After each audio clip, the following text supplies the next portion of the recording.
All right, so the first time I seen one of these things, I was a teenager. I had my very first pickup truck, an old 71 Chevrolet. And I was commercial fishing at the time. It was basically my first real job. Actually, I think the first thing I did to make money was actually I tied fishing lures and packaged them, made 12 cents per, and I split and sold firewood a little bit. And then after that, I went into commercial fishing. Back then, you know, as we're talking mid 80s, if you were commercial fishing, you made some money. And I would excitedly get out of commercial fishing just in time for hunting to start. And I would hunt every single frickin' day because everybody else had a normal job and had to go to work. But I was too young to hunt with a firearm by myself, so I hunted with a bow and arrow because actually nobody in my immediate family actually hunted, so I had to teach myself how to hunt, and that's what I did. I ran around with a bow and arrow by myself since the time I was like 12 years old, I think, because my mother, she lived rurally. I didn't live with her. She lived with this alcoholic dirtbag, and I used to have to go to her place every couple of weeks to whatever, through the divorce agreement, whatever it was. And there's a little bow and arrow there. I'd just get in the house. As soon as I got there, I'd grab that bow and arrows and go running around the woods. And that's what I did, because I just wanted to stay away from that drunken scumbag who sat there in the house drinking and watching golf. God, he's a loser. I was 17 years old, maybe 18. I was probably 18 years old. You can see me here with my pickup truck. It's definitely around the same time. And where I was hunting was up a logging road, 20-something K up the main line, and then I would take this old spur, dead end with nowhere to park, but right on the side of the road, there's no turnoffs. And I would park up that road about, I think I'd go another 5K or something like that, 5 or 6 kilometers. And then I would take an old skidder trail all the way up, hike all the way up this mountain, over the top, and then over the top down the backside. This old trail was weaved down through some rocks and around these upper cliffs and go down this landing down there. And there's cliffs and big timber and a slash bowl there. And I would hunt there with my bow and arrow. It would take me about an hour and a bit to get there from the truck. And I always hunted by myself, always. I mean, let's face it, you can't still hunt with 2 people with a bow and arrow. But I always hunted by myself, and most of my friends were either still in school or they were have their day jobs, and I'm hunting every day of the week. And the weird thing about this spot is I'd go all the way up, get on the top, and as you went on the top, I'd go around, there's still a rocky peak, not quite on the very top, and this old skidder road would belt around it and go through this little area. Like the road went through, thick bushes on your side, timber, and a rock bluff on the right, a little bit of a rock bluff back in the bush on the left, but you couldn't see. You couldn't see either way on either side of the road. It was so thick, and you were low. You're the lowest point of ground going through this pass. And more often than not, and I dread it. I used to dread going through that little cut because I just get the hair. I'm getting goosebumps right now. But the hair on the back of my neck would stand on end. I'd feel uneasy, you just felt real vulnerable. I've got goosebumps up and down my back right now, remember it. And I used to just dread going through there. And I'd have an arrow on my bow, kind of like, get through this part. And it was only about maybe 200 yards long, 300 yards to that little pass. And then all of a sudden it would open up again and I'd drop down, the road would dead end. I would sneak into that zone real slow, still hunt in there. And then I would hunt there until it got dark. And then I'd start to hike out. It'd be absolutely pitch black by the time I got to my truck. And then I'd have to go through that stupid stinking little pass again. But it wasn't every single time I went through there I felt nervous, uneasy, anxiety. It was a handful of times, but let's face it, it only takes one time. If you feel those feelings being anywhere in the world once, you don't forget it. You don't forget that feeling, and you're gonna be a little curious and wondering what's it gonna be like going through there next time, you know? So anyway, I started hiking back, made it through that pass. Pretty certain I had the dread feeling going through there this particular night. I don't really remember because the rest of the night wasn't really, I don't really remember because the rest of the night was kind of real shitty, and might confuse my memory with feeling anxiety going through that part of the walk. So it's September and it's hot out. So typically September you're hunting first light and last light. First light and last light is the best time to get game early season before the rut or anything for deer. And when it gets dark out, the timber, any silhouette skyline. From the top of the trees down, rocks is black, crisp outline silhouette against that nice blue sky. You know that evening blue sky, September sky when the sun's down, but it's still that bright blue color. And you know, of course, if you look into the bushes on your side, it's still kind of gloomy. I mean, you can see. It's just not pitch black.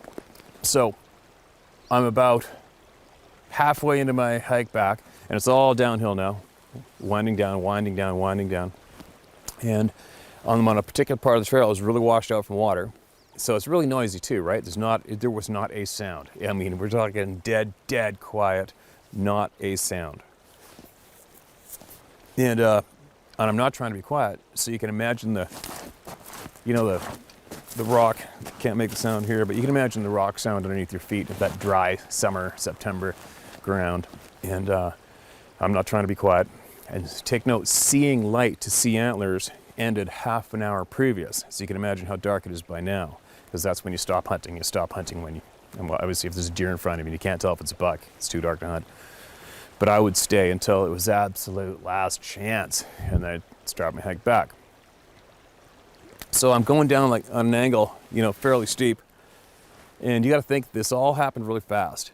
So I'm going down the trail, and it goes straight down. There's a rock bluff in front of me, a big rock bluff that hits the trail right there. So my trail obviously the trail goes down, dog legs to the right at the base of that rock wall, and keeps going down to the right and winding on back to the truck.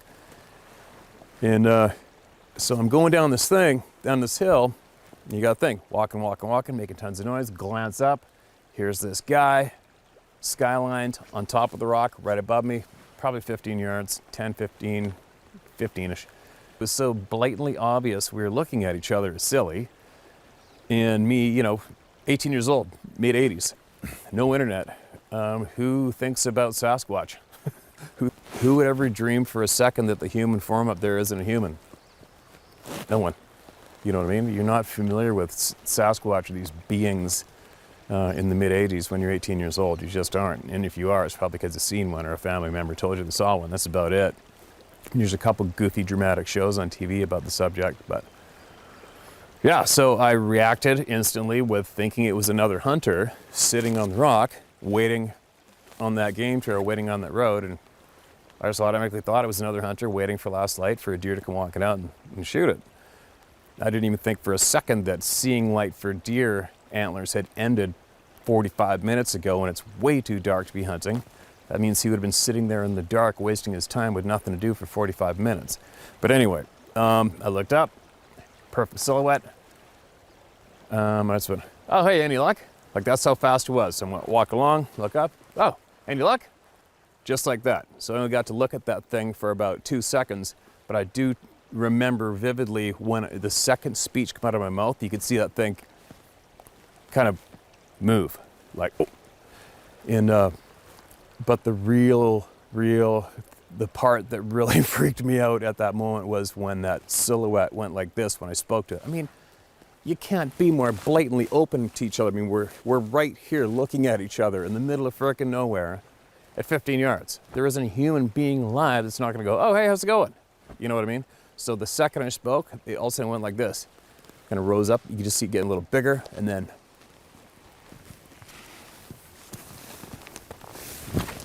sinks out of sight behind the rock intentionally. I'm like, holy shit, what the fuck? You know, and instantly, every single hair on your body's on end.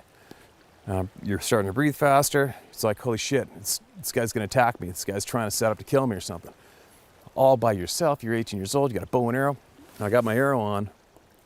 I'm standing there dead frozen because it's too dark to see anything in the bush. And I want to be able to hear if this guy's like going through the bush to get down ahead of me, to jump me in the trail.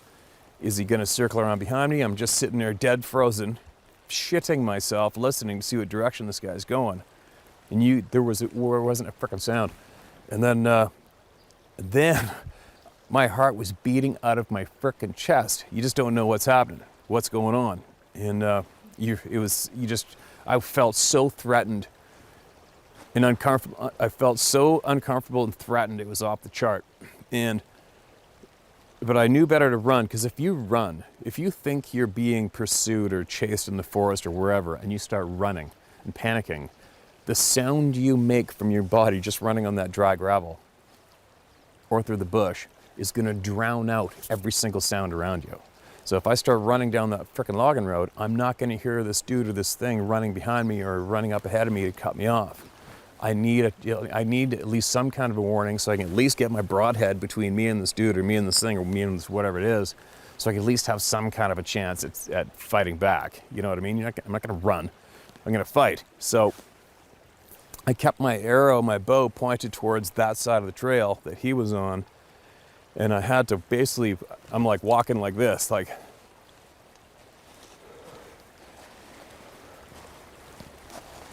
looking at the ground, just listening. I was more intent on listening, because I'm not going to see anything. It's dark out.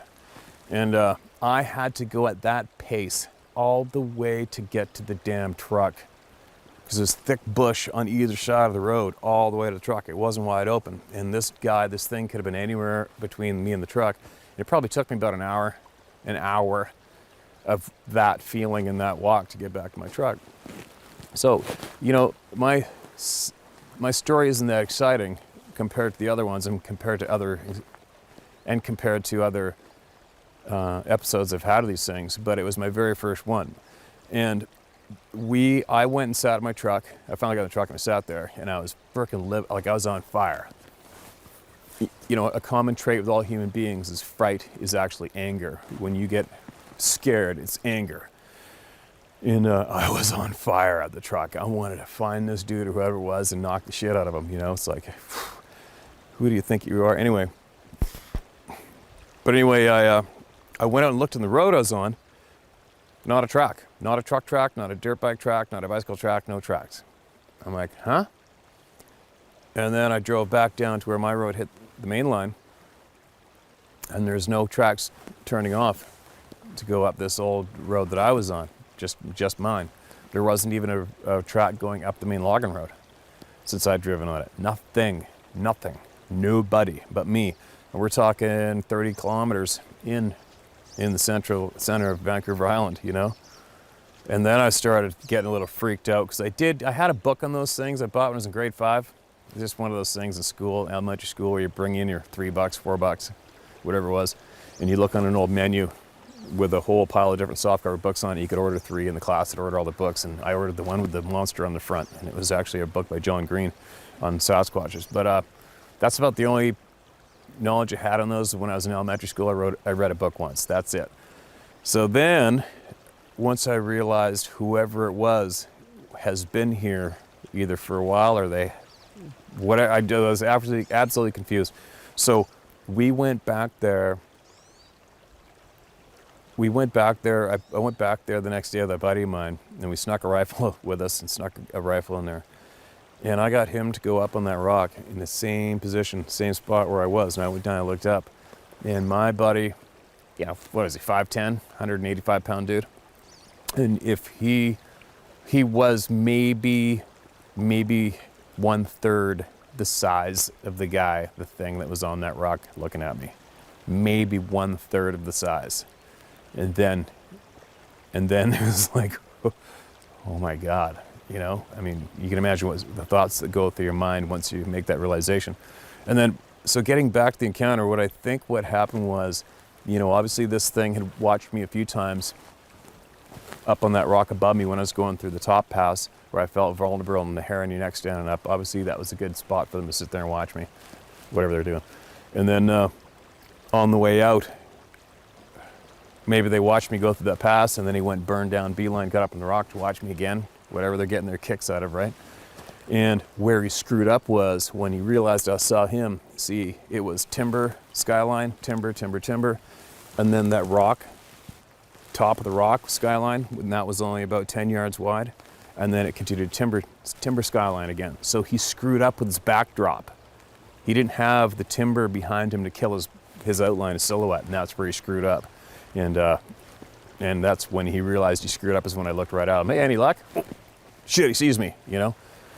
And that's my story. So obviously a lot of people are gonna go, oh, you don't even know if that's Scott. You didn't even see its face. You didn't see how big it was. You know what, jam it up your ass. You weren't there. Doesn't matter what you think. I know what I saw. If it wasn't a bear, there isn't a wild animal alive that knows to hide behind a tree on you or hide behind a rock. None of them. Bears, cougars, wolves, grizzly bears, you name it. I've seen it. I've got it. Every single wild animal, when they see you, they look and they turn around and they run. There isn't an animal alive that'll go. You know, they don't think that way. They go by reaction. So anyway, that was my first encounter. I've got probably half a dozen since then that I can share with you later on. And that's probably why I told you about these other ones first, because they're a little more fun to tell those than my own. And it's not about me, right?